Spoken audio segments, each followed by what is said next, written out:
aux achats du mois et c'est parti. On se retrouve pour mes achats neufs du mois d'août, comme d'habitude 2 romans et 5 mangas, je vous présente ça de suite. On commence avec les romans. J'ai pris le dernier Disney Twisted Tales qui est sorti, Changer son destin, édité chez Hachette Heroes dans son édition reliée. Déjà, je suis vraiment un peu dégoûtée que l'édition reliée était vendue que sur le site d'Hachette Heroes et que donc on soit obligé de se prendre des frais de port dans la tronche pour avoir l'édition reliée. Alors que d'habitude, on l'a chez nos libraires et qu'en prenant autre chose, bah on n'a pas de frais de port. Là, vraiment, je crois qu'il y avait 3 ou 4 euros de frais de port pour qu'en plus ce soit pas super bien emballé et que mon tome soit pas en état nickel. Franchement, je sais pas pourquoi Hachette Heroes a fait ça, mais j'espère qu'ils ne continueront pas. En tout cas, donc encore une réécriture d'un Disney que l'on connaît.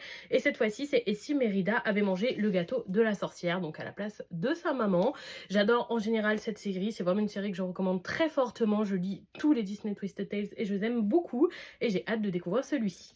J'ai ensuite fait mes achats du mois comme d'habitude chez Comptoir du Rêve. Et tout d'abord, j'ai pris l'intégrale de Los Intocables. Je suppose qu'on le dit comme ça.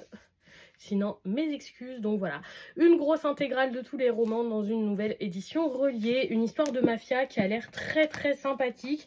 C'est un beau bébé qui fait quand même plus de 900 pages. Mais voilà, l'histoire avait l'air trop chouette. J'ai presque pas vu sur les réseaux sociaux. Donc si vous l'avez lu, dites-moi parce que je suis vraiment curieuse. Je l'ai vu nulle part. En achat manga, sans surprise, j'ai pris le 5e volume de L'Impératrice remariée, édité chez Pika. Il s'agit tout simplement de mon webtoon préféré, le seul et unique que je suis encore sur l'application Webtoon. J'aime pas trop lire en format numérique, mais c'est le seul où vraiment j'attends chaque épisode, chaque semaine avec grande impatience. Ça s'accélère beaucoup au fil des tomes, je me rappelais pas que ça allait aussi vite, mais c'est vraiment le sentiment que donnent ces lectures papier et c'est vraiment un bonheur de redécouvrir ce titre. On passe chez Crunchyroll, toujours avec une lecture coup de cœur. Il s'agit du 9e volume de la Smash Edition Daikyu, volume beaucoup plus fin que les autres que nous avons eu récemment, qui sont juste là si vous les voyez.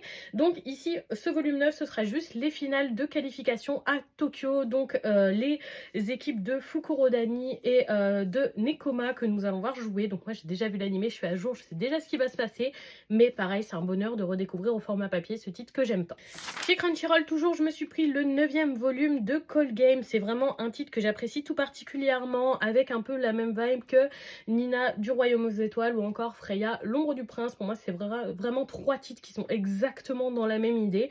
J'aime beaucoup cette lecture. Je suis juste hyper déçue que le rythme de parution soit si lent parce que j'aimerais avoir de ces tomes plus souvent. J'adore ce titre. J'en parlais justement, j'ai pris le 15e volume de Nina du Royaume aux Étoiles et je savais pas du tout, mais en commandant chez Comptoir du Rêve, comme vous voyez juste ici, j'ai eu la jaquette exclusive Comptoir du Rêve. Je savais pas qu'ils en avaient fait une, donc voilà. La jaquette est vraiment très jolie, je la trouve plus jolie que la jaquette classique du titre, donc je suis très contente.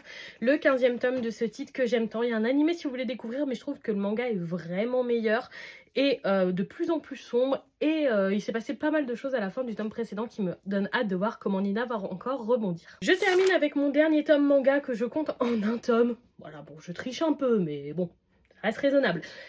Chez Naban, il y avait une offre, un tome acheté, un tome offert, grosso modo, pour l'Aigle Écarlate et le Yeti. J'ai donc pris les 2 premiers volumes. J'ai entendu beaucoup de positifs à propos de cette romance. Et je lis assez peu de titres de chez Naban et j'aimerais bien en lire plus parce que la maison d'édition me plaît. Donc voilà, à découvrir ces 2 tomes. Franchement, je suis curieuse. Et donc voilà pour mes achats du mois. Dites-moi si vous avez lu certains de ces titres ou certains vous tentent. Je serais curieuse de vous lire dans les commentaires. Et je vous souhaite surtout une bonne soirée tout le monde.